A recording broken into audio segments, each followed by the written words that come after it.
del Génesis a la letra traducción, López y Hieruelo, Osa libro X capítulo I. Muchos opinan que el alma de la mujer fue hecha del alma del varón 1. El orden de las cosas parece pedir que tratemos ya del pecado del primer hombre. Mas como la Escritura describió el modo de ser hecha la carne de la mujer, pero silenció la formación de su alma, con motivo nos conturba y obliga a inquirir por todos los medios este asunto, para ver de qué modo puedan, o no, ser refutados los que creen que el alma procede del alma del hombre, a semejanza de como la carne procede de la carne, transmitiéndose las semillas de ambas cosas, de padres a hijos. Se inclinan a creer esto diciendo que Dios hizo un alma sola, inspirando en el cuerpo del hombre, al que había formado del polvo de la tierra, a fin de que de ella ya en adelante se crearan las almas de los demás hombres, así como de su carne procede la carne de todos los hombres. Primeramente fue formado Adán y después Eva. ¿De dónde recibió él el cuerpo? Claramente se dijo, el cuerpo del polvo de la tierra, y el alma del soplo de Dios. De la mujer, al decir que fue formada del costado del hombre, no se dice, como si hubiera recibido ambas cosas del hombre el cual ya estaba con vida, que fue animada del mismo modo que el hombre, soplando Dios. O bien convino, dicen, callarse para que entendiéramos o creyéramos como pudiéramos que había sido dada divinamente el alma del varón, o si no cayó la Escritura, la formación del alma, para que no juzgásemos que también ella había sido hecha de la tierra como la carne, no debió callar tampoco la formación del alma de la mujer para que no se creyese, si esto no es cierto, que procedía por derivación. Por lo tanto, dicen que halló la Escritura que sopló Dios en el cuerpo de la mujer, porque es cierto que el alma de la mujer procede del hombre. 2. Fácilmente se sale al paso de esta sospecha. Si juzgan que el alma de la mujer fue hecha del alma del hombre, por no haberse escrito que Dios sopló en el cuerpo de la mujer, les diremos, ¿por qué sospechan que la mujer fue animada por el varón, siendo así que tampoco se escribió esto? Por lo tanto, si Dios crea todas las almas de los hombres que nacen, como creó la primera, de aquí se sigue que la Escritura cayó la formación de las otras, porque lo hecho y narrado de una pudiera entenderse prudentemente también de las otras. Así, pues, si nos es permitido aconsejar algo sobre este asunto, por lo que cuenta la Divina Escritura, diremos que con mayor motivo, si otra cosa se hacía en la mujer, que no había hecho en el hombre, es decir, si procedía el alma de ella de la carne viviente del hombre, a diferencia del hombre de quien el cuerpo fue hecho de un modo, y el alma de otro, esto mismo, el ser hecha de diferente manera, más bien no debió callarlo la Divina Escritura para no hacernos creer que se hizo con ella lo mismo que sabíamos se hizo con el primer hombre. Por lo tanto, al no decir que el alma de la mujer fue hecha del alma del hombre, se cree más conveniente que por ello quiso advertirnos que no juzgásemos otra cosa distinta de lo que sabíamos del alma del hombre, es decir, que se le dio a la mujer del mismo modo que al hombre, sobre todo teniendo en cuenta que se presentaba una ocasión propicia para decirlo, sino en el momento de ser formada, a lo menos después cuando dijo Adán, esto ahora es carne de mi carne y hueso de mis huesos 1. Con cuánto cariño y amor dijera y alma de mi alma. Sin embargo, no podemos ya dar aquí por solucionada esta tan importante cuestión, de forma que tengamos por aclarada y cierta una de las dos opiniones. Capítulo 2. ¿Qué cosas se encontró en los libros anteriores sobre el origen del alma? 3. Por lo tanto, lo primero que debemos investigar es si la Santa Escritura nos permite dudar aquí lo que desde un principio hemos tratado sobre este asunto. Entonces tal vez con toda razón estemos en camino de investigar cuál sea más bien la sentencia que deba ser elegida, o cómo debamos portarnos en la incertidumbre de esta cuestión. ¿Es cierto que Dios en el día sexto hizo al hombre a su imagen y semejanza? Y también que allí se dijo, varón y mujer los hizo dos. Hemos visto que la primera de estas dos frases debe entenderse del alma, mientras que la segunda, donde se distinguen los sexos, la debemos tomar como dicha con relación a los cuerpos 3. Además, como tantos y tales testimonios, que fueron considerados y explicados allí, no nos permitían afirmar que en el mismo día sexto el hombre había sido formado del polvo de la tierra y la mujer de la costilla de él, sino más bien que esto se hizo después de aquella primera obra de Dios en la cual creó todas las cosas al mismo tiempo. 4. Por eso indagábamos allí qué cosa debíamos juzgar sobre la creación del alma del hombre.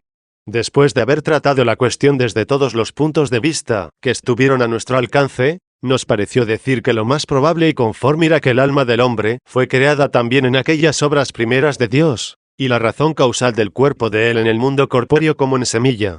Así no nos veríamos obligados a decir contra las palabras de la Divina Escritura, o que todo fue hecho en el sexto día, es decir, el hombre del polvo de la tierra y la mujer del costado de él, o que en las obras de los 6 primeros días no fue en modo alguno hecho el hombre, o que solamente fue hecha la razón causal del cuerpo humano, mas no la del alma, cuando precisamente conforme a ella es formado el hombre a imagen de Dios.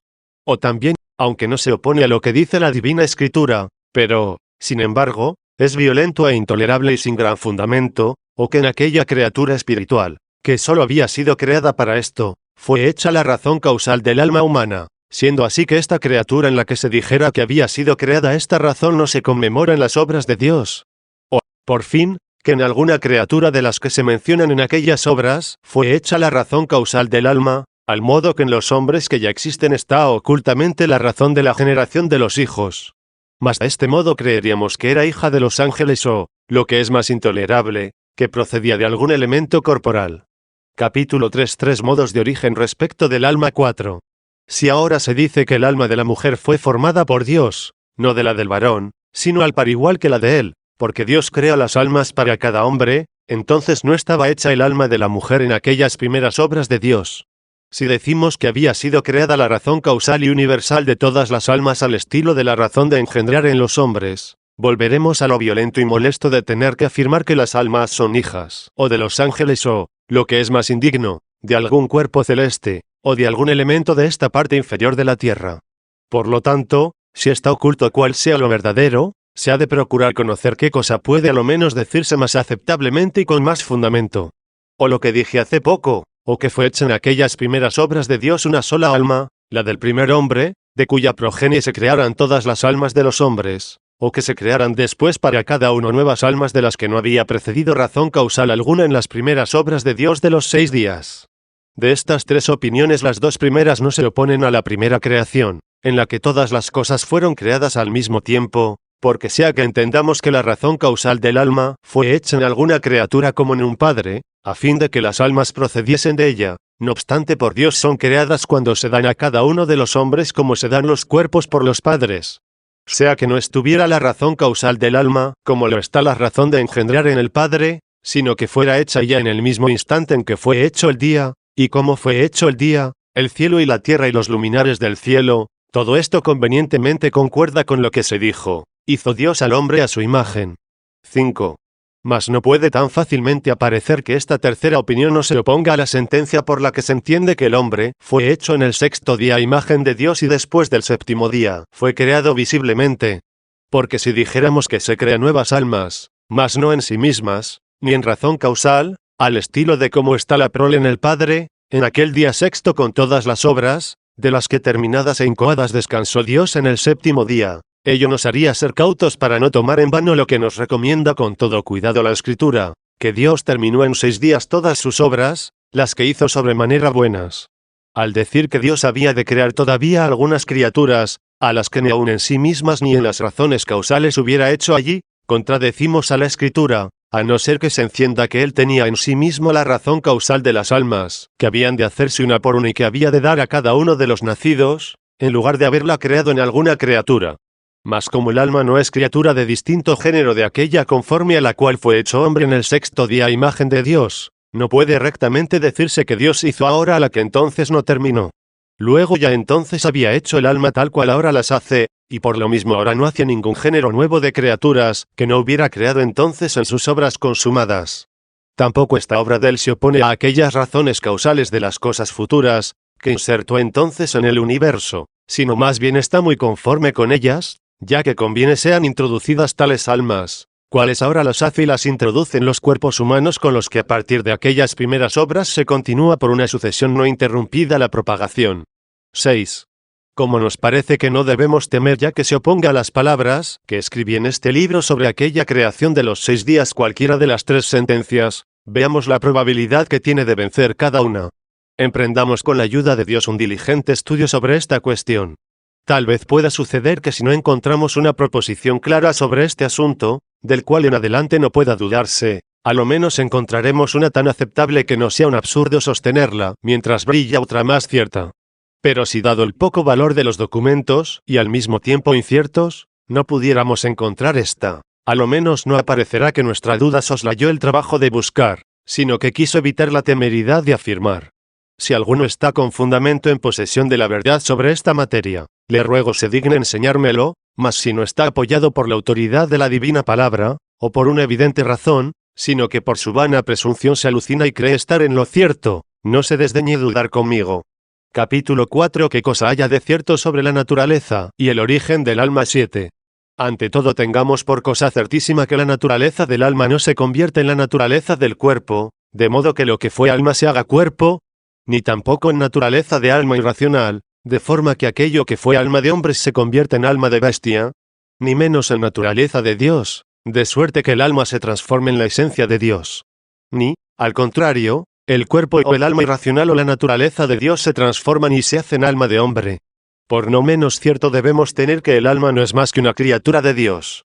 Si Dios no hizo el alma del hombre, ni de un cuerpo ni de una criatura irracional ni de la sustancia propia de él, no queda más que, o la hizo de la nada o de alguna criatura espiritual racional. Pero parece muy violento querer demostrar que hizo algo de la nada después de haber terminado sus obras, las que creó todas al mismo tiempo, e ignoro si existen claros y determinados argumentos para probarlo. Ni se nos ha de pedir lo que es incapaz el hombre de comprender, o, si no es incapaz me maravillo que pueda persuadir a alguno, a no ser a un tal que sin intentar enseñarle nadie pueda comprender por sí mismo tales cosas. Mas tenga presente que en estas cuestiones lo más seguro es no atenerse a conjeturas humanas, sino indagar y basarse en testimonios divinos. Capítulo IV. El alma no procede de los ángeles, ni de los elementos, ni de la sustancia de Dios. 8. Ningún testimonio encontré en los libros canónicos que me autorice a decir que Dios crea las almas sacándolas de los ángeles como de padres, y mucho menos que hayan sido formadas de los elementos corporales del mundo, a no ser que nos incline a creerlo lo que se dice en el profeta Ezequiel al demostrar la resurrección de los muertos, pues allí invoca al espíritu a que venga de los cuatro vientos del cielo a reintegrarse en los cuerpos ya formados, cuyo espíritu soplando los vivifica y resucitan. Pues así está escrito, y me dijo el Señor, tú eres el profeta del espíritu, profetiza, hijo del hombre, y di al espíritu, esto dice el Señor, ven desde los cuatro vientos del cielo y sopla sobre estos muertos, y vivirán. Y profeticé según me mandó el Señor, y entró el espíritu de vida en ellos, y fueron vivificados y levantados sobre sus pies, y eran una inmensa multitud. 5.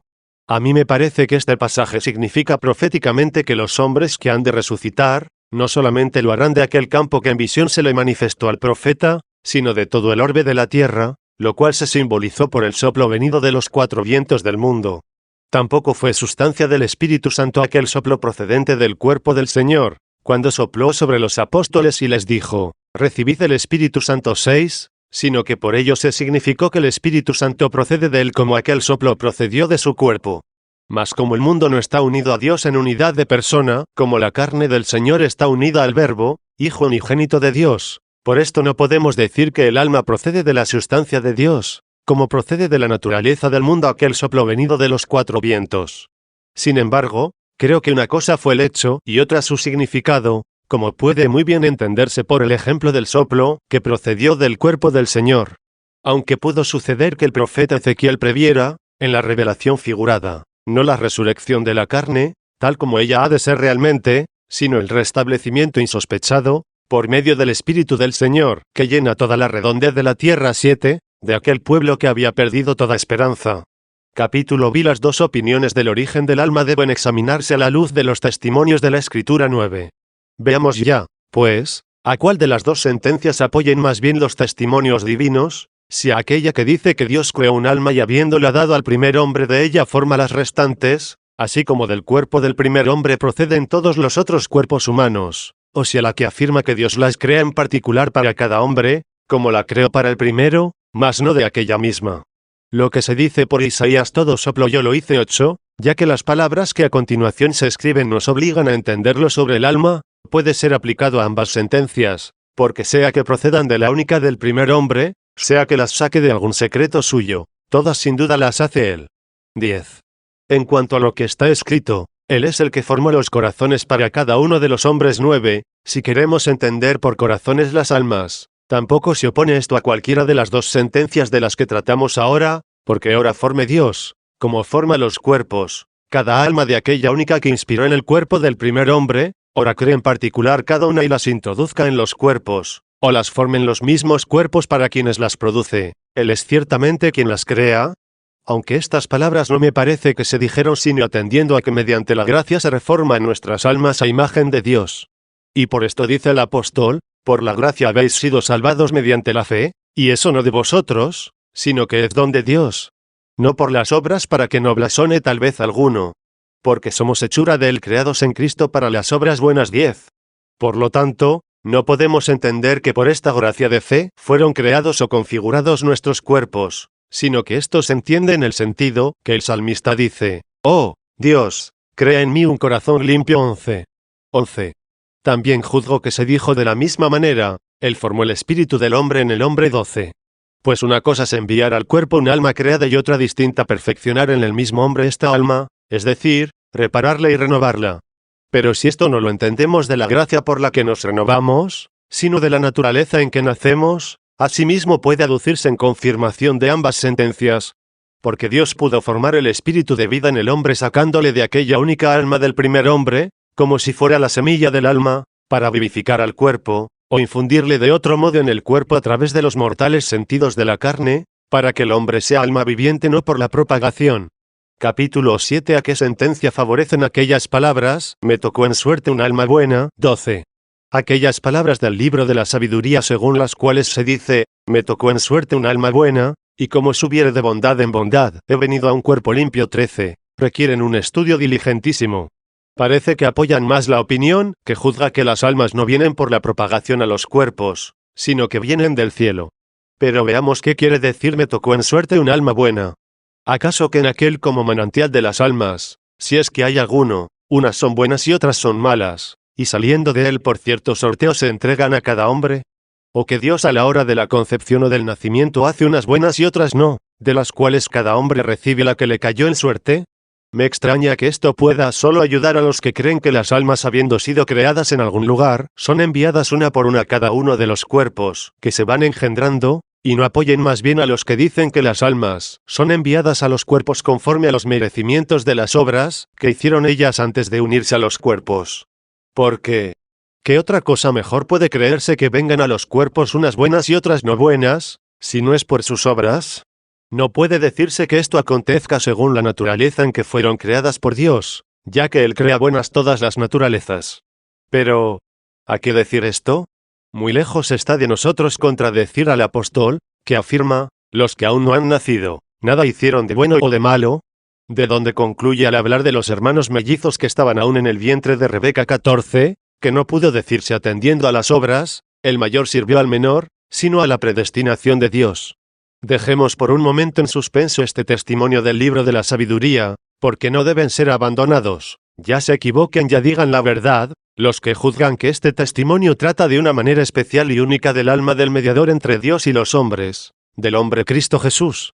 Si fuese necesario consideraremos más adelante qué sentido tenga este pasaje, de modo que si no pudiere convenir a Cristo, indagaremos de qué forma debamos aplicarlo, no sea que juzgando que las almas adquieran algún mérito debido a sus obras antes de empezar a vivir en los cuerpos, contravengamos a la fe apostólica.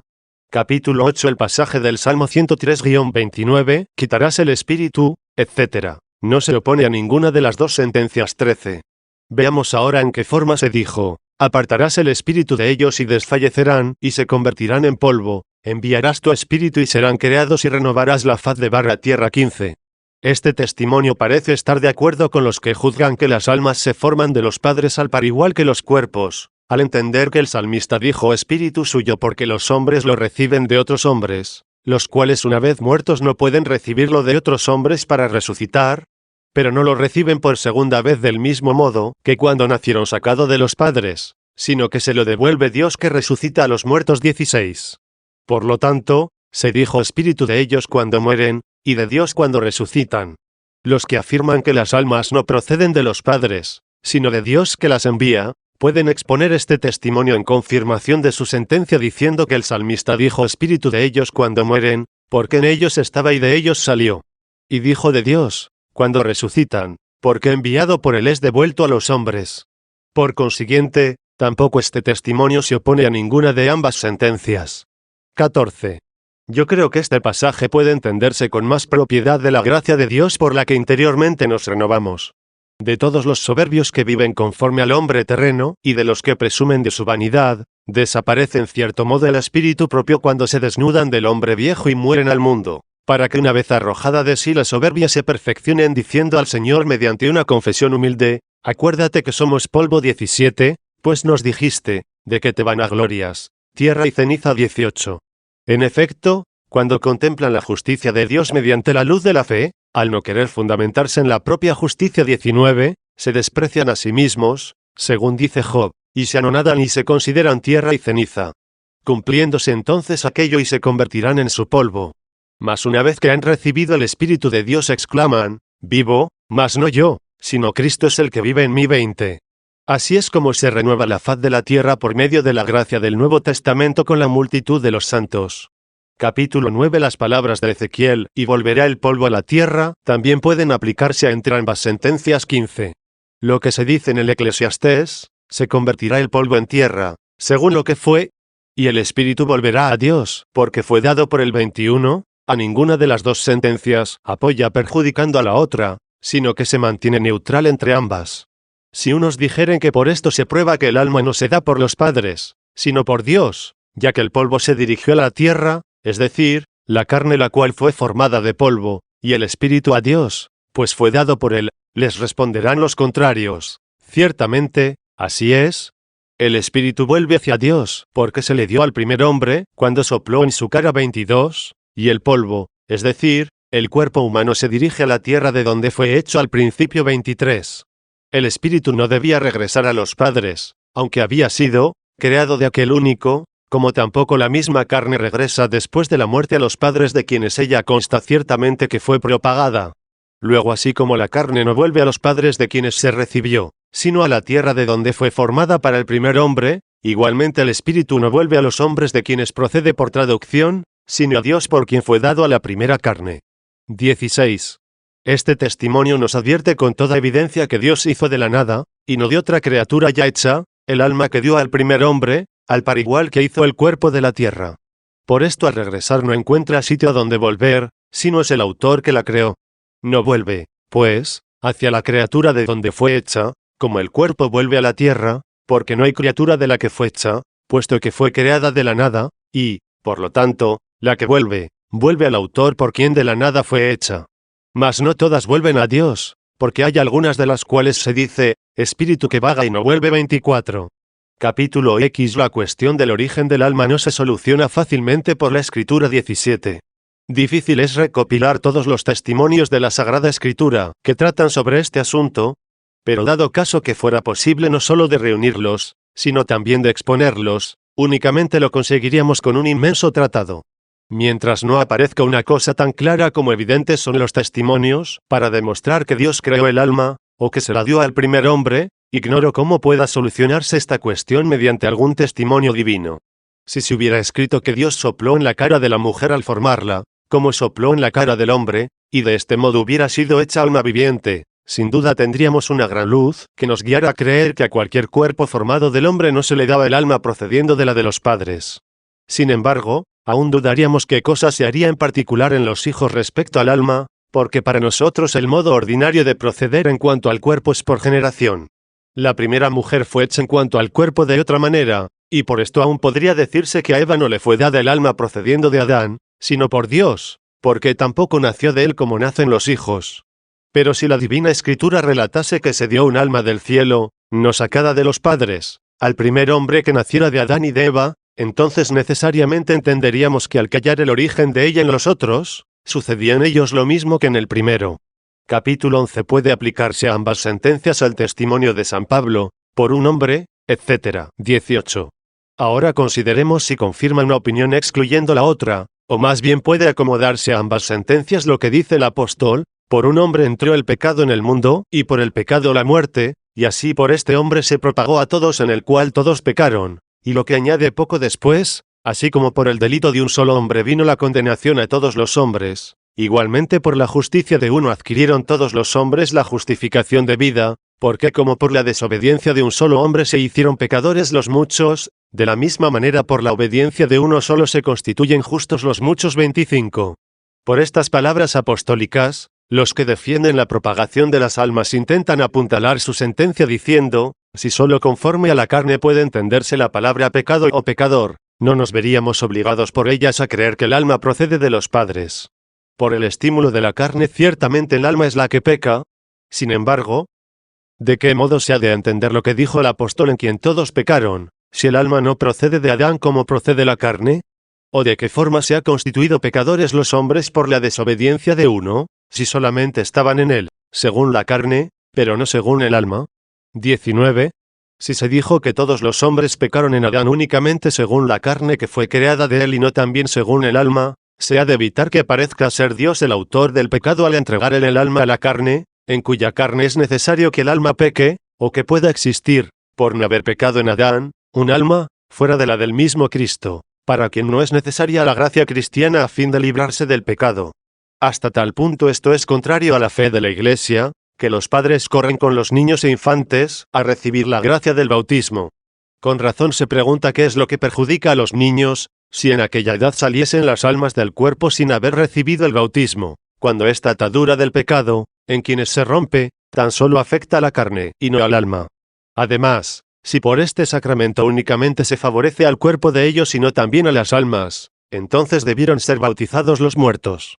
Pero al ver que la Iglesia Universal retiene esta costumbre, de modo que corre con los vivos, y a los vivos socorre, creyendo que una vez muertos en modo alguno puede hacer algo que les aproveche, yo no comprendo que otra cosa pueda entenderse, si no es que cada niño procede de Adán en cuanto al cuerpo, y en cuanto al alma, y por eso le es necesaria la gracia de Cristo. El niño en aquella edad nada hizo de bueno o de malo y, por lo tanto, en ella el alma de él es inocente si no procede de Adán. Así, pues, el que sosteniendo la sentencia de la creación de las almas puede al mismo tiempo demostrar de qué modo son condenados justamente los niños que mueren sin el bautismo, será digno de toda nuestra admiración y alabanza. Capítulo 12. La causa de la concupiscencia carnal no reside solo en el cuerpo, sino también en el alma. 20. No hay duda que con toda verdad se escribió, la carne codicia contra el espíritu, y el espíritu contra la carne. 26. Sin embargo, juzgo que tanto el docto como el indocto no vacilarán en creer que la carne no puede sin el alma codiciar cosa alguna. Por esto la causa de la misma concupiscencia carnal no está solamente en el alma, pero mucho menos reside solo en la carne. Nace, pues, a la vez de una y de otra, del alma, porque sin ella no se siente delectación alguna, y también de la carne, porque sin ella la delectación carnal no tiene lugar. Al decir el apóstol que la carne codicia contra el espíritu, sin duda nos pone de manifiesto la delectación carnal que el espíritu recibe de la carne y con carne, la cual es opuesta a la única delectación que tiene el espíritu. Si no me engaño, el espíritu solo tiene aquel deseo sin deleite carnal o aquel puro apetito, que no está mezclado con el placer de las cosas terrenas por el que desfallece y anhela el alma entrar en la casa de Dios. 27. El espíritu únicamente posee aquel deseo por el que se dice, deseaste la sabiduría, observa el mandato, y el Señor te la dará. 28. Así cuando el espíritu manda a los miembros del cuerpo que obedezcan a este deseo por el que únicamente obra él, por ejemplo, cuando se toma un libro, se escribe algo, se lee, se disputa, se escucha, o también, cuando se ofrece un pedazo de pan al hambriento o se ejecutan otros deberes de humanidad y misericordia, la carne presta obediencia al espíritu sin manifestar la concupiscencia. Cuando el alma es combatida en aquella clase de buenos deseos por los que ella únicamente se mueve, por algo que deleita también al alma, según la delectación de la carne, entonces se dice que la carne codicia contra el espíritu y el espíritu contra la carne. 21. Al decir el apóstol la carne en codicia llama carne a lo que obra el espíritu según la carne, del modo que se dice el oído oye y el ojo ve, pues, ¿quién ignora que más bien es el alma la que oye y ve por medio del oído y de los ojos? De la misma manera hablamos al decir, tu mano ayudó a un hombre, cuando se alarga la mano a fin de entregar algo con lo que se remedia la necesidad de alguno.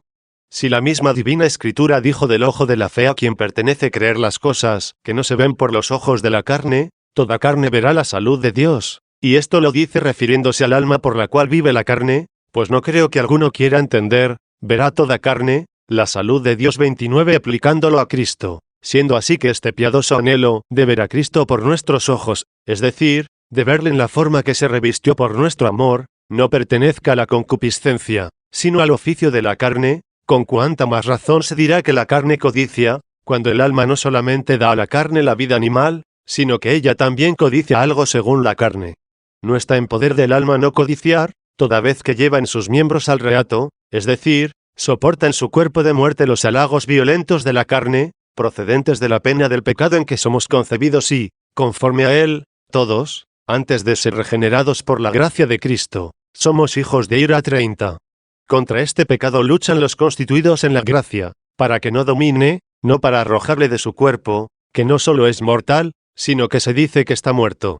No reina cuando no se obedece a sus deseos, es decir, aquellos deseos que según la carne codician contra el espíritu.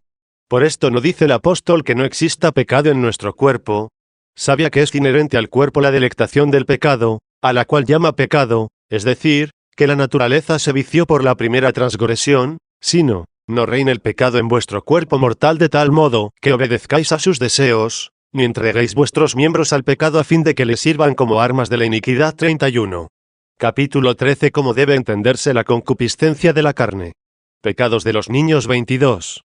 Según esta sentencia apostólica no proferimos absurdo al decir que la carne codicia sin el alma, ni tampoco apoyamos a los maniqueos, los que, al ver que la carne no puede codiciar sin el alma, juzgaron que la carne poseía cierta alma recibida de otra naturaleza opuesta a Dios, con la cual pudiera codiciar contra el espíritu. Tampoco nos vemos obligados a decir que la gracia de Cristo no es necesaria para algunas almas, porque se nos diga que mereció el alma del niño para que le sea a él un perjuicio morir sin haber recibido la gracia del sacramento del bautismo, si no cometió pecado personal, ni recibió el alma de aquella primera que pecó en Adán. 23. No tratamos de los niños mayorcitos a quienes algunos no quieren atribuirles pecados propios, a no ser que tengan ya alrededor de los 14 años, cuando la pubertad comienza en ellos. Con razón admitiríamos tal parecer si no hubiese otros pecados fuera de los que se cometen con los miembros genitales. ¿Quién se atreverá a decir que los hurtos, las mentiras, los perjurios, no son pecados? Solo los que quieren cometer tales pecados con toda libertad. La edad pueril está llena de tales faltas, aunque en ella ciertamente ni han de ser castigadas como en los mayores, esperando que con los años, fortalecida la razón, pueda entender mejor los preceptos saludables y, por lo tanto, obedecerlos con toda libertad. Ahora no tratamos de los niños en los que la rectitud y la verdad es combatida por los deseos carnales y pueriles del cuerpo o del alma, ni de los que luchan con todas sus fuerzas de palabra y de obra en favor de la mentira o de la iniquidad, pareciéndoles que están a su favor para conseguir las cosas que les encantan o para evitar las que les ofenden. Hablamos de los recién nacidos, y no hablamos de ellos porque muchos nazcan de adulterio, ya que no deben ser culpados los dones de la naturaleza, cuando la culpabilidad radica en las costumbres depravadas. Nadie dirá que no debieron germinar los frutos de los campos, porque fueron sembrados por la mano de un ladrón. Sino daña a los mismos padres su propia iniquidad al corregirse y convertirse a Dios. ¿Cuánto menos perjudicará a los hijos si viven rectamente? Capítulo 14. Se examina el argumento en favor de la sentencia traducianista, tomado de la culpa y del bautismo de los niños, más esta edad suscita la cuestión candente del origen de las almas. No teniendo el alma de los niños pecado alguno nacido de la propia voluntad, se pregunta de qué modo puede ser justificada por la obediencia de un solo hombre, si no es culpable por la desobediencia de otro solo. Este es el sentir de aquellos que quieren que las almas de los hijos procedan de las de sus padres, interviniendo el Creador, lo mismo que los cuerpos. Pues no juzguemos que son los padres los que crean las almas y los cuerpos, sino el que dijo, te conocí antes de que te formara en el seno de tu madre. 32. 24. A esto se responde que Dios crea por separado para cada cuerpo humano un alma, con el fin de que al venir a la carne del pecado, cuya carne procede del pecado original, viviendo con justicia y sometiendo con el auxilio de la gracia de Dios los deseos y concupiscencias de la carne, adquiera mérito, y por lo mismo unida al cuerpo se transformen en un estado mejor el día de la resurrección, y vivan eternamente con los ángeles en Cristo. Mas es necesario que estas almas se unan de un modo singular con los miembros terrenos y mortales, máxime cuando han sido formados proveniendo de una carne de pecado, a fin de que primeramente los vivifiquen, y después andando el tiempo los gobiernen, pues han estado como adormecidos por el peso del olvido. Si el alma permaneciese letargada se atribuiría al Creador, pero como poco a poco el alma vuelve en sí, y libre ya del tiempo del olvido puede convertirse a Dios, y merecer de él primeramente su misericordia, y el conocimiento de la verdad, por la obra de la misma conversión, y después, por la perseverancia, hacerse acreedora de observar los preceptos del Señor. ¿Qué daño le causó al alma el haber estado como sumergida por un poco de tiempo en aquel sueño, si despertando ahora poco a poco la luz de la razón, por la que fue hecha alma racional, pueda elegir mediante una buena voluntad una vida buena, esto ciertamente no pudiera hacerlo si no fuera ayudada con la gracia divina por el mediador. Si el hombre se hubiera descuidado en hacer esto, continuará siendo Adán, no solo en cuanto a la carne, sino también en cuanto al espíritu. Si procura ejecutarlo, únicamente será Adán según la carne, y viviendo rectamente según el espíritu merecerá ser purificado del resto del pecado que adquirió culpablemente de Adán y recibir en el día de la cuenta por aquel cambio la resurrección que se prometió a los santos. 25. Antes de poder vivir en aquella edad conforme al espíritu, le es necesario el sacramento del mediador. De este modo lo que no puede aún ejecutar por su propia fe lo hace por medio de la fe de aquellos que le aman. Por el sacramento del mediador Cristo también se borra en la edad infantil la pena del pecado original. Si no es ayudado por este sacramento no dominará de joven la concupiscencia de la carne, y si llegara a dominarla no conseguirá el premio de la vida eterna, a no ser que procure merecerlo con este sacramento. Por lo tanto, conviene bautizar también al niño que vive, para que la compañía de la carne del pecado no dañe a su alma, pues esta unión hace que el alma del niño no pueda gustar cosa alguna según el espíritu. Esta carga pesa también sobre el alma, que ha sido separada de su cuerpo, a no ser que mientras el alma está unida a él se haya despojado de esta carga por el único sacrificio del verdadero sacerdote, mediador. Capítulo 15 se examina el mismo argumento más a fondo. 26. Dirá alguno: ¿qué sucederá si los padres o por ser infieles o por negligencia no se preocupasen de bautizar a sus infantes? Esto ciertamente también puede decirse sobre los adultos, los cuales pueden morir de repente, o enfermar estando en casa de sus padres, sin hallar gente que pueda bautizarlos. De estos dicen que también tienen pecados propios de los que necesitan remisión, y si no hubieran sido perdonados, nadie dirá con razón que injustamente por ellos fueron castigados, puesto que en su vida consciente por propia voluntad los cometieron. Pero a aquella alma que tiene la fealdad adquirida por la unión con la carne de pecado, de ningún modo se le puede imputar el pecado, si no fue creada de aquella primera alma pecadora, porque no fue unida a la carne por algún pecado, sino por la naturaleza, la cual fue hecha así por el dador Dios. Entonces, ¿por qué será despojado de la vida eterna si nadie corriere a bautizar al niño? ¿O es que no le perjudica nada? ¿Pero de qué le sirve la ayuda a aquel que para nada la necesita? 27. Veamos lo que puedan sostener en favor de su sentencia los que, basados en testimonios claros o a lo menos no opuestos, según dicen, de las Santas Escrituras, intentan afirmar que se entregan nuevas almas a los cuerpos sin que procedan de los padres. Yo confieso por mi parte que no lo he oído, ni en pasaje alguno lo he leído. Mas no por esto me parece que sea asunto que deba abandonarse y, sobre todo, si se me presenta alguna cosa que aparezca puede ayudar a resolverla. Pueden aún decir que Dios, conocedor de todo, sabe de qué modo se hubiera portado cualquier alma si hubiera permanecido largo tiempo unida al cuerpo y, por tanto, le ofrece la administración del bautismo, cuando prevé que había de vivir con piedad al llegar a los años capaces de la fe, los que no alcanzó porque convenía por alguna causa oculta prevenirla con la muerte. Oculto es esto y ocultísimo al ingenio humano o, a lo menos, ciertamente al mío, el que nazca un niño inmediatamente a poco después de nacido muera. Pero esto es tan oculto que no ayuda a ninguna de las dos sentencias que tratamos. Desechada la sentencia según la cual algunos juzgan que las almas han sido encerradas en los cuerpos conforme a los merecimientos de su vida anterior, apareciendo así que mereció salir del cuerpo más pronto, la que pecó menos. Rechazada, digo, esta sentencia para no contradecir al apóstol, que atestigua que los no nacidos nada hicieron de bueno o de malo. 33, sostengo que ni los que afirman que el alma procede de otra, ni los que aseguran que se dan nuevas almas para cada hombre que nace, podrán demostrar por qué se acelera la muerte en los unos y se retarda en los otros. Ocultísima es esta razón y, en cuanto alcanzo a entender, creo que ni a unos ni a otros ayuda o se opone esta muerte temprana. Capítulo 16 prosigue el mismo argumento. 28. Por consiguiente, cuando a los que afirman que las almas de los hombres no proceden de aquella primera de la que por la desobediencia de ellas se hicieron culpables los muchos, se ven obligados por la muerte de los niños a explicar por qué es necesario a todos el sacramento del bautismo, y responden que todos se han hecho pecadores según la carne, mas según el alma solo los que durante el tiempo que permanecieron en la tierra vivieron malamente cuando pudieron haber vivido bien, y dicen que todas las almas, y con ellas las de los niños, necesitan el sacramento del bautismo sin el cual no conviene salir de esta vida, aun en aquella tierna edad, porque el veneno del pecado procedente de la carne de pecado, con la que está cargada el alma al estar unida al cuerpo, la daña aún después de la muerte, a no ser que sea purificada de este pecado por el sacramento del mediador, y siguen afirmando que se ha proporcionado este sacramento por disposición divina, al alma que previó Dios que había de salir vencedora en la justicia, si llegara a vivir en la edad de merecer, la cual por alguna causa que él solo conoce quiso que naciese, e inmediatamente que muriese. Al responder de este modo los partidarios de esta sentencia, ¿qué se les puede decir, si no es que nos hacen dudar de la salvación de aquellos que, viviendo santamente en esta vida, murieron en la paz de la Iglesia, ya que, según ellos, cada uno ha de ser juzgado no solo según vivió, sino también conforme a lo que hubiera de haber hecho en caso de haberse prolongado su vida en este mundo por más tiempo?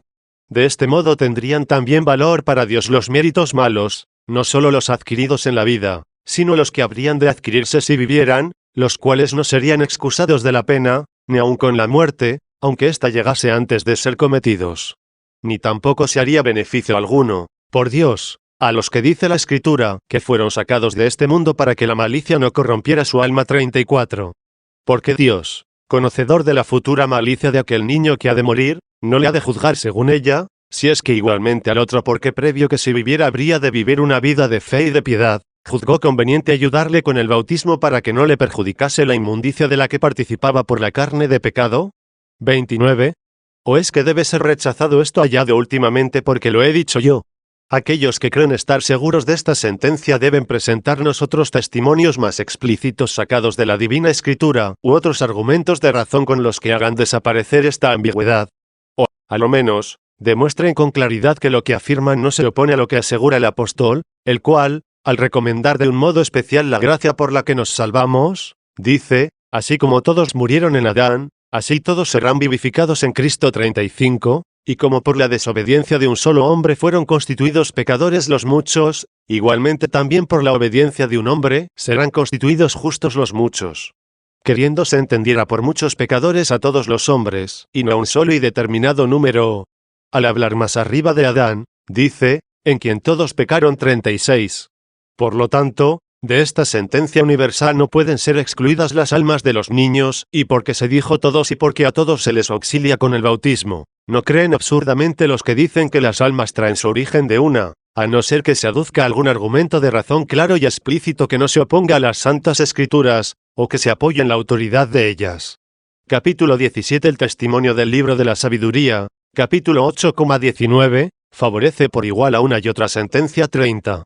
Veamos ya conforme al propósito, y a los límites que nos hemos puesto al emprender esta disputa, qué sentido tenga el testimonio, que poco antes adujimos sacado del libro de la sabiduría. Yo era un niño de buena disposición, y recibí en suerte un alma buena, y siendo sobremanera bueno vine a un cuerpo limpio. 37.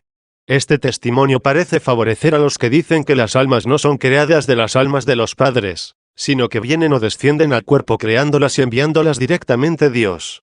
Pero a esta sentencia se opone lo que dice, me tocó en suerte un alma buena, ya que juzgan que las almas que Dios envía a los cuerpos se derivan de una fuente como si fueran riachuelos, o son hechas de una común naturaleza y, por lo tanto, no son unas buenas y otras mejores, o unas malas y otras peores. ¿De dónde procede que unas sean buenas y otras mejores, o unas malas y otras peores, sino eso de las costumbres adquiridas provenientes del libre arbitrio de la voluntad, o de la distinta complexión de los cuerpos, por los que unas son más abrumadas y otras menos, puesto que los cuerpos vician y subyugan a las almas. 38. Mas no existía operación alguna proveniente de las almas por la que se distinguieran las costumbres de ellas antes de ser introducidas en los cuerpos. Ni tampoco pudo decir, por haberle tocado un cuerpo menos gravoso, que ha recibido un alma buena, el que dice recibí en suerte un alma buena, y siendo sobremanera bueno, vine a un cuerpo puro, porque dijo que se allegó a la bondad por la cual era bueno, es decir, que le tocó en suerte un alma buena a fin de venir a un cuerpo limpio. Luego este tal era ya bueno antes de venir al cuerpo, mas no ciertamente por la diversidad de costumbres, porque no tenía mérito alguno antes de la vida presente, ni tampoco por la diferencia de cuerpo, puesto que era ya bueno antes de venir al cuerpo. Entonces, pregunto, ¿de dónde le viene esta bondad? 31. En este pasaje, aunque no parece que las palabras vine al cuerpo favorezcan a los que afirman que las almas proceden de aquella primera prevaricadora, sin embargo los restantes del mismo testimonio se adaptan relativamente bien a su sentir. Pues como hubiera dicho, yo era un niño de índole buena, Explicando por qué causa era de esta índole, añade de seguida, me tocó un alma buena, es decir, o por la índole buena del alma del Padre, o por parte de la buena complexión del cuerpo. A continuación dice, siendo sobremanera bueno, vine a un cuerpo sin mancha, lo cual si se entiende del cuerpo materno, ciertamente ni lo que se dijo vine al cuerpo se opone a esta sentencia, porque puede entenderse que procediendo del alma y del cuerpo del Padre vino al cuerpo limpio de la madre, donde fue formado de la sangre menstrual. Y dicen que por esto se agrava la naturaleza, o también por la concepción adúltera. Así, pues, las palabras de este libro divino, o son más favorables a los que afirman que las almas proceden de la primera por traducción, o si la sentencia contraria del creacionismo puede también aprovecharse de ellas, diremos que a entrambos hacen estas palabras. Capítulo 18. ¿Pueden aplicarse estas palabras, yo era un niño de buena índole, al alma de Cristo? 32. Si queremos tomar este pasaje aplicándolo a la naturaleza humana que tomó el Verbo, encontraremos en él ciertas cualidades que no convienen a la excelencia de Cristo, sobre todo porque el mismo que dice estas cosas, en el mismo libro un poco antes de estas palabras, sobre las que disertamos ahora, relata que él fue formado en la sangre, de semilla de hombre 39 de cuya formación está sin duda exento el fruto de la Virgen, el cual no fue concebido de la semilla de varón.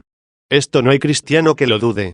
Mas como en el Salmo se dice, taladraron mis pies y mis manos, contaron todos mis huesos, y contemplándome y mirándome dividieron entre sí mis vestiduras, y echaron suertes sobre mi túnica, palabras que solo y propiamente convienen a Cristo y, no obstante, también se dijo allí, Dios mío, dirige tu mirada hacia mí. ¿Por qué me abandonaste? Los crímenes de mis pecados son la causa de estar lejos de mi salud. 40, cuyas palabras no pueden aplicarse a Jesucristo a no ser figuradamente, es decir, porque se transformó en el cuerpo de nuestra bajeza, ya que nosotros somos los miembros de su cuerpo, y además, porque en el mismo Evangelio se escribe, el niño crecía en sabiduría y edad.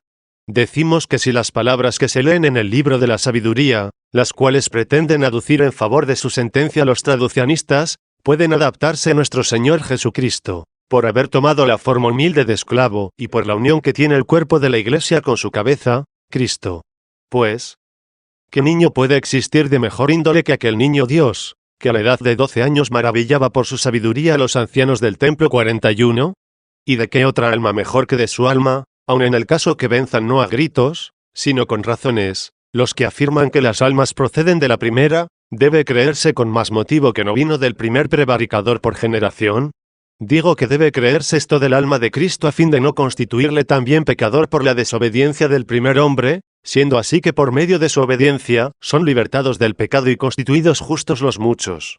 ¿Qué cosa más pura que el seno de la Virgen María, el cual, aunque formado de la carne de pecado, sin embargo no concibió por generación de pecado, de tal modo que el cuerpo de Cristo no estuvo sometido en el seno de María a la ley que los miembros del cuerpo de muerte llevan consigo, y que combate la ley del Espíritu, la cual reprimían los santos patriarcas en su unión conyugal y no la daban más libertad de la que se les permitía, es más, ni la dejaban libre tanto cuanto se les permitía.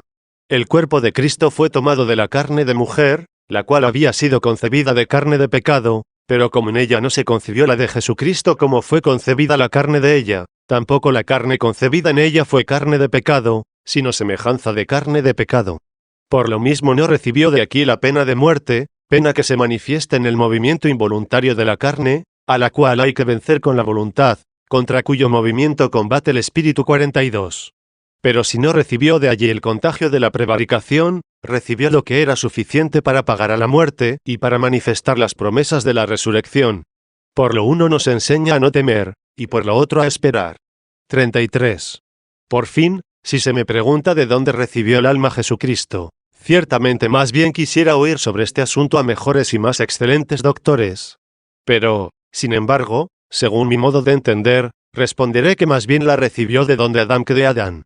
Porque si el polvo tomado de la tierra en la que ningún hombre había trabajado, mereció ser animado por Dios, cuanto más el cuerpo tomado de la carne, en la que igualmente ningún hombre había trabajado, era digno de recibir en suerte un alma buena, sobre todo cuando allí, en el primer caso, se levantaba el hombre que había de caer y ahora se rebajaba el que había de elevar.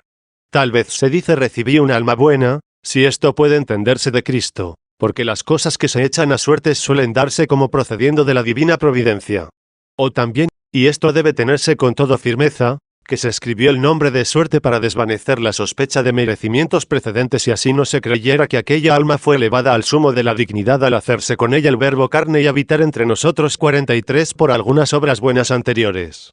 Capítulo 19. El alma de Cristo no estuvo en las entrañas de Abraham y, por lo tanto, no desciende por traducianismo. 34. Existe en la epístola que el apóstol Pablo dirige a los hebreos cierto pasaje que merece una consideración especialísima. Cuando el apóstol diferenciaba el sacerdocio de Leví del sacerdocio de Cristo, representado en Melquisedec, en quien se prefiguraba este futuro sacerdocio, dice: considerad, hermanos, cuán grande sea este sacerdote a quien el patriarca Abraham dio la 10ª parte de las primicias. Solo los que han recibido el sacerdocio de los hijos de Leví tienen el mandato según ley de recibir el diezmo de su pueblo, es decir, de sus hermanos, bien que salidos de la cepa de Abraham. Mas el que no perteneció a su genealogía cobró el diezmo de Abraham y bendijo al que tenía las promesas. Sin contradicción alguna, el que es menor es bendecido por el que es mayor. Aquí reciben diezmo hombres que mueren, mas allí aquel de quien se atestigua que vive, y para decirlo sin rodeos y como conviene mediante Abraham, aun Leví, el que cobra diezmos pagó diezmos, pues allí estaba Leví en los lomos de su padre Abraham cuando a éste le salió al encuentro Melquisedec. 44. Si después de generaciones tantas sirve esto para demostrarnos cuán grande sea la excelencia del sacerdocio de Cristo sobre el de Leví, puesto que el sacerdocio de Cristo fue prefigurado en Melquisedec a quien Abraham pagó décimas y en quien también el mismo Leví las pagó, sin duda Cristo no las pagó. Mas si pagó Leví los diezmos porque estaba en los lomos de Abraham, por la misma razón no las pagó Cristo porque no estaba en las entrañas de Abraham. Pero si tomamos esto en el sentido de que Leví estaba en Abraham solamente en cuanto a la carne, mas no en cuanto al alma, allí también estaba Cristo, porque Cristo desciende por la carne de Abraham, y entonces también en Abraham pagó Cristo diezmos. Luego, ¿dónde está la gran diferencia que alega el apóstol de existir entre el sacerdocio de Cristo y el de Leví, al decir que se hallan que Leví pagó diezmo a Melquisedec estando en los lomos de Abraham donde también Cristo estaba, y por lo tanto, los dos, Cristo y Leví, pagaron de idéntico modo los diezmos? Si no es porque fue necesario que entendiéramos que Cristo no estaba allí según cierto modo. ¿Y quién negará que según la carne no estaba allí? Luego en cuanto al alma no estaba allí. No desciende, pues, el alma de Cristo por generación de la prevaricadora de Adán, porque de otro modo también hubiera estado allí en los lomos de Abraham. Capítulo 20. Que debemos responder a los traducianistas con relación al argumento presentado en el capítulo anterior 35. Aquí se presentan de nuevo los que defienden el traducianismo y dicen que su sentencia está demostrada si consta que Leví también estaba en cuanto al alma en los lomos de Abraham, en quien Leví pagó décimas a Melquisedec. Si Cristo puede ser excluido de esta decimación, puesto que no pagó diezmo a pesar de estar según la carne en los lomos de Abraham, no queda más que decir que allí no estaba según el alma, y, por lo tanto, se sigue que Leví estaba allí según el alma. A mí no me importa que saquen esta deducción de mis palabras, pues aún estoy dispuesto más bien a oír la disputa de unos y otros que a confirmar la opinión de uno de ellos. Desde un principio quise apartar por medio de este testimonio el alma de Cristo del traducianismo.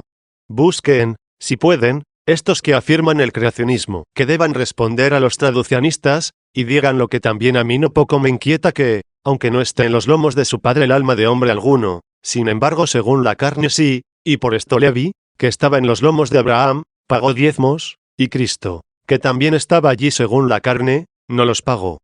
Ciertamente, según la razón seminal, Leví estaba allí, por cuya razón, mediante la unión carnal habría de venir al seno materno, pero según esta razón no estaba allí la carne de Cristo, aunque según ella estaba la carne de María. Por lo tanto, ni Leví ni Cristo estaban en las entrañas de Abraham según el alma. Según la carne Cristo y Leví estaban allí, Leví según la concupiscencia carnal, mas Cristo únicamente según la sustancia corporal. Hallándose en la semilla tanto la sustancia visible como la razón invisible, una y otra se deslizaron de Abraham, o, mejor dicho, desde Adán hasta el cuerpo de la Virgen María, ya que el cuerpo de María fue concebido y formado de esta manera. Mas Cristo tomó la sustancia visible de su carne, de la carne de la Virgen María, pero la razón de su concepción no la tomó de semen alguno de hombre, sino de modo distinto. Vino del cielo. Por lo tanto, en cuanto a lo que tomó de madre también estuvo en los lomos de Abraham. 36. Leví paga diezmos en Abraham, aunque solamente estuviera en las entrañas de él según la carne, pues estando así estaba en los lomos de él, como el mismo Abraham estuvo en los de su padre, es decir, porque nació de su padre Abraham como Abraham nació del suyo, a saber, por la ley que está en sus miembros luchando contra la ley de su mente, o sea, por una invisible concupiscencia carnal a la que no deja prevalecer el vínculo casto y bueno del matrimonio, sino únicamente en cuanto atiende a la propagación del género humano. No fue, pues, decimado allí Cristo, puesto que la carne de él no tomó de allí el ardor de la herida concupiscente, sino la materia de medicamento. Como el pago del diezmo representa figuradamente la medicina, solo pagaba diezmo en la carne de Abraham aquella que era curada, mas no la que por ella debía curarse la otra. La misma carne, no solo la de Abraham, sino también la del mismo primer hombre, poseía a la vez la herida de la prevaricación y el remedio de la herida. La herida de la prevaricación en la ley de sus miembros, que combate contra la ley del espíritu, la que se difunde por toda la carne propagada de allí mediante la razón seminal. El medicamento de la herida, en aquello que sin obra de concupiscencia carnal, de ella para ser solo materia corporal, fue tomado de la Virgen mediante un modo divino de concepción y formación, a fin de que esta carne participara de la muerte mas no del pecado, y fuese el ejemplar sin mentira de la resurrección. Juzgo que consientan los que defienden el traducianismo, en que el alma de Cristo no desciende por traducción de aquella primera prevaricación de Adán, puesto que ellos dicen que por medio del semen del Padre depositado en el seno de la Madre se deposita al mismo tiempo el germen del alma, de cuya forma de concepción está ajeno Cristo, el cual si según el alma hubiera estado en Abraham también hubiera sido en él decimado. Mas la Escritura afirma que no pagó diezmo, y en esto mismo la Escritura hace consistir la diferencia que existe entre el sacerdocio de Leví y el de Cristo. Capítulo 21. Si Cristo hubiera estado en Abraham según el alma, no hubiera podido menos de ser decimado 37. Tal vez dirán los traducianistas, así como pudo estar allí conforme a la carne sin pagar diezmos, ¿por qué no pudo estar también allí según el alma sin pagar los diezmos? Se les responderá que no piensen que la sustancia simple del alma aumenta con crecimientos corporales como ni lo creen hasta los que la consideran cuerpo, de cuyo número son la mayor parte de los que dicen que el alma procede de los padres. En el germen del cuerpo puede haber una fuerza invisible que ejecuta incorporalmente los números, la cual puede ser separada no por los ojos, sino por el entendimiento de la corpulencia material que se siente y palpa por la vista y el tacto. La misma magnitud del cuerpo humano, que sin duda excede incomparablemente a la medida de la semilla, demuestra suficientemente que puede tomarse de allí algo que no tenga la virtud seminal, sino únicamente la sustancia corporal, la cual de un modo extraordinario y divino, excluyendo el comercio carnal, fuera tomada para formar el cuerpo de Cristo. Pero, ¿quién se atreverá a afirmar esto mismo del alma, es decir, que posee ambas cosas, la materia seminal visible y la razón oculta de semilla? ¿A qué tanto esfuerzo sobre este asunto, que tal vez a nadie pueda persuadir con palabras, a no ser que sea de tan grande y elevado ingenio que pueda preconcebir el intento del que habla sin esperarlo todo del discurso escuchado? Lo resumiré brevemente diciendo, que si pudo hacerse del alma lo que decíamos pudo ser hecho de la carne, cuando de ella tratábamos, tal vez pueda entenderse que de este modo el alma de Cristo viene por generación, sin arrastrar consigo el delito de la prevaricación, mas si no pudiera proceder de allí sin llevar consigo este reato, ciertamente no procede de allí. Sobre la venida de las otras almas a los cuerpos procediendo por generación de los padres, o por creación directa de Dios, venzan los que puedan. Yo todavía me muevo dudoso entre ambas opiniones, unas veces inclinándome a una, otras a otra, salvando siempre el creer que el alma sea cuerpo o alguna cualidad corpórea o algún compuesto corporal y espiritual armonizado, si así puede decirse, a lo cual llaman los griegos armonian, armonía. Repito que no creo esto, y ayudando Dios a mi mente, confío que jamás lo creeré por mucho que digan los charlatanes. Capítulo 22. Las palabras de San Juan, lo nacido de la carne, etc., se acoplan a las dos sentencias sobre el origen del alma 38. Existe otro testimonio que no debe ser despreciado y que pueden invocar en su ayuda a los que juzgan que las almas se dan a los cuerpos por creación directa de Dios. Este testimonio pronunciado por Cristo dice, lo que nació de la carne es carne, y lo que nadó del espíritu, espíritu es 45. ¿Qué cosa más terminante puede decirse, que el alma no nació de la carne? ¿Y qué es el alma, sino el espíritu de vida, creado mas no criador? Pero los contrarios replican, lo mismo creemos nosotros cuando decimos que la carne procede de la carne y el alma del alma, porque estando formado el hombre de ambas decimos que viene la carne del hombre operante y el espíritu del hombre que anhela, por no decir además que el Señor no dijo esto refiriéndose a la generación carnal, sino la regeneración del espíritu. Capítulo 23. ¿Cuál de las dos sentencias sobre el origen del alma tenga más peso? Costumbre de la Iglesia sobre el bautismo de los niños 39. Después de haber discutido sobre esta sentencia cuanto el tiempo nos permitió, diría que tanto los testimonios, como las razones aducidas por ambas partes tienen el mismo o casi el mismo valor, a no ser que la sentencia de aquellos que dicen que las almas proceden de los padres, reciba más fuerza basándose en el bautismo de los niños, sobre los cuales aún ni se me ocurre que pueda responder a estos contendientes. Si tal vez Dios me diera en adelante alguna luz sobre ello, o si concediese a los escrutadores de tales cuestiones la facultad de esclarecer este asunto, yo no me cegaré. Por ahora, sin embargo, no debe ser despreciado el argumento deducido de los niños, y declaro que debe ser pulverizado, si no es verdadero, antes de rechazarle. Porque no hemos de indagar más sobre esta cuestión, puesto que es suficiente a nuestra fe saber a dónde hemos de llegar viviendo bien, aunque no sepamos de dónde venimos, o si no es petulancia para el alma racional preocuparse por saber de dónde procede, apártese de la lucha la contumacia y únanse las fuerzas para buscar la humildad para pedir y la perseverancia para llamar. Sabe que nos convenga el que sabe que sea mejor lo que nos conviene. Nos dé, pues, este conocimiento el que da a sus hijos todos los bienes. 46. La costumbre de la Madre Iglesia de bautizar a los niñitos jamás debe ser reprobada. De ningún modo debe ser juzgada superflua. Y debe sostenerse y creerse como tradición apostólica. Pues tiene esta diminuta edad a su favor el peso de un gran testimonio, el ser la primera que mereció derramar su sangre por Cristo. Capítulo 24 que deba ser evitado por los que juzgan que las almas proceden por traducianismo. 40. Amonesto ciertamente cuanto puedo a los que tanto preocupa la sentencia de que las almas se propagan de los padres, que pongan todo empeño en mirar a su interior y conocer que sus almas no son cuerpos.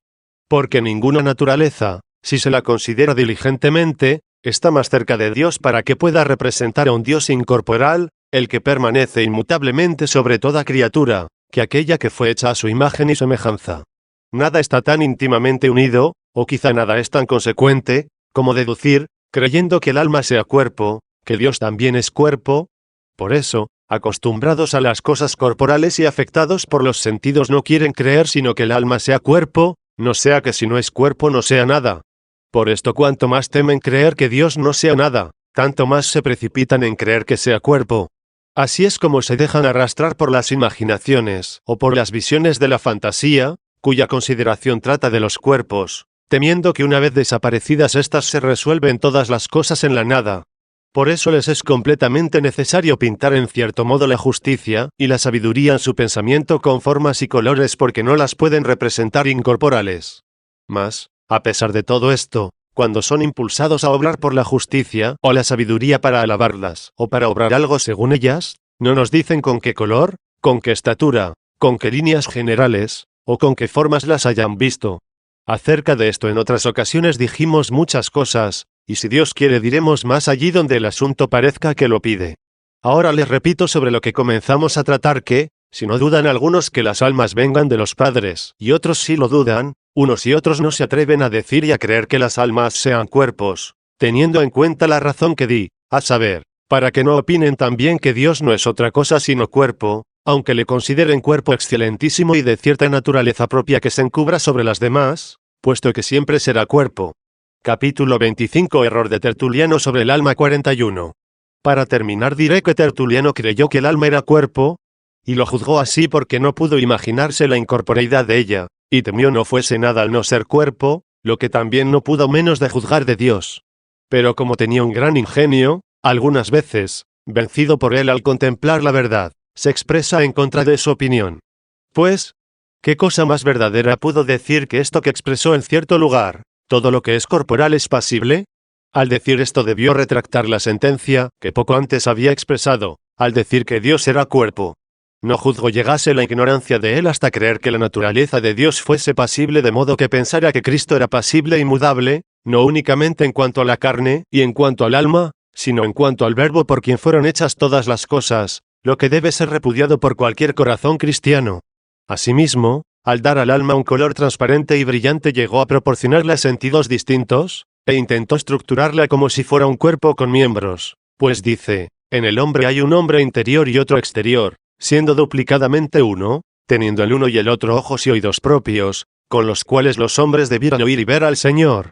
Poseen los dos los miembros restantes los cuales usan los pensamientos y ejercitan los sueños. 42. He aquí con qué ojos y oídos debió el pueblo ver y oír a Dios. Con los ojos y oídos que usa el alma en los sueños, si alguno viera al mismo Tertuliano en sueños, no se atrevería jamás a decir que vio a Tertuliano, o que habló a Tertuliano, pues en la realidad nunca lo vio. Por último, si el alma se ve a sí misma en sueños, estando los miembros de su cuerpo tendidos en cualquier lugar, ella se engaña a sí misma por las visiones que ve, porque ¿quién vio alguna vez al alma en sueños de color de aire o de luz?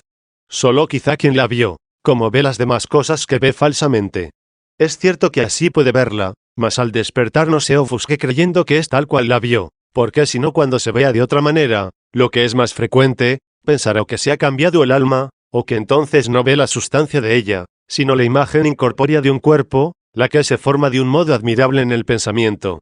¿Qué etíope no se ve casi siempre negro en el sueño? ¿Y si se ve de otro color? No se admirará más bien si tiene el recuerdo de su color. Mas no sé que alguien se hubiera visto alguna vez de color aéreo o de luz, si el tal nunca hubiera leído o oído esto que Tertuliano dice. 43. ¿Qué debemos decir a los hombres que, dejándose llevar de las visiones, intentan persuadirnos por testimonios de la Divina Escritura, que es tal cosa, no el alma, sino el mismo Dios, cual en figuras se manifestó a los espíritus de los santos, y cual se dice en sentido alegórico, sino que aquellas visiones son semejantes a tales discursos? Yerran, pues, formando en su corazón simulacros de vana opinión al no entender que estos santos pensaron de sus propias visiones tal como juzgaron al oír o leer los dichos simbólicos y divinos.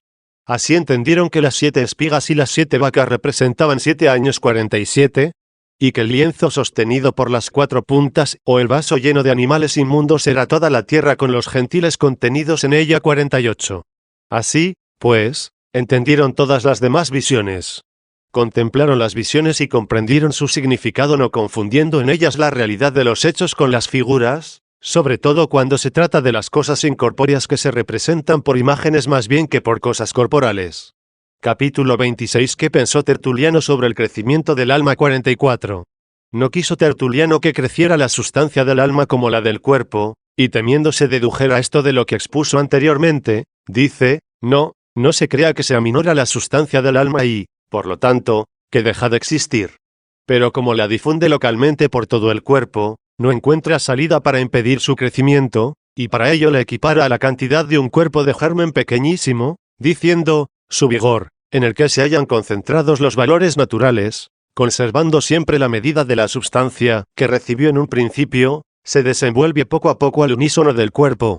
Esto quizá no lo entendiéramos, a no ser que lo demostrara claramente empleando una semejanza, de las cosas que vemos, y así, dice, contempla una cierta cantidad de oro o de plata que aún sea masa tosca, su figura exterior es compacta y abultada, y de menor extensión que la que tendrá más adelante, al ser extendida. Sin embargo, contiene dentro de su figura toda la cantidad de oro o de plata por la que es naturaleza. Después, cuando la masa se transforma en lámina, se hace más extensa que era en un principio, por la dilatación de su masa, no por una nueva adquisición de ella. Se ha extendido, no ha sido aumentada, aunque ciertamente aumentó al extenderse. Le es, pues, permitido aumentar en forma, aunque no en cantidad. Laminada, deja aparecer el brillo del oro o de la plata, el que también se hallaba anteriormente dentro de la masa aunque encubierto, mas no sin él. Allí van apareciendo, según la habilidad del que trabaja, sin aportar nada a la masa, a no ser la figura, todas las otras cualidades que encierra en sí misma la materia. Así, pues, de igual modo deben considerarse los aumentos del alma, no como sustantivos o de sustancia, sino como estimulativos o de excitación. 45. ¿Quién creyera que este hombre pudiera ser de tanto ingenio con un tal pensamiento? Mas estas cosas son dignas de temerse, no de reírse. ¿Acaso se vio obligado a pensar, si es que pudo pensar, que haya algunas cosas que sean cuerpo y a la vez no lo sean? ¿Qué cosa más absurda juzgar de una masa de cualquier metal, que pueda al ser golpeada crecer de un lado sin amenguar del otro, o aumentar en superficie, sin disminuir de grosor? O que un cuerpo crezca en todos los sentidos permaneciendo en la misma cantidad de masa sin enrarecerse. ¿Cómo, pues, el alma proveniente de una partícula menudísima de germen llenará la magnitud del cuerpo, que anima siendo ella cuerpo, sin que la sustancia de ella no crezca de algún modo? ¿De qué forma dirá llenará la carne que vivifica, si no se enrarece tanto cuanto es la magnitud del cuerpo que anima? Es curioso. temió no dejara de existir disminuyendo, si creciera, y no temió desaparecer enrarecimiento al dilatarse. ¿A qué demorarse más sobre este asunto, siendo así que el mismo discurso se prolonga más de lo que pide la necesidad de terminar y, sobre todo, cuando es bien patente qué cosa tenga yo por cierta, qué dudo aún, y por qué? Así, pues, concluyo este volumen a fin de que veamos las cosas que aún faltan.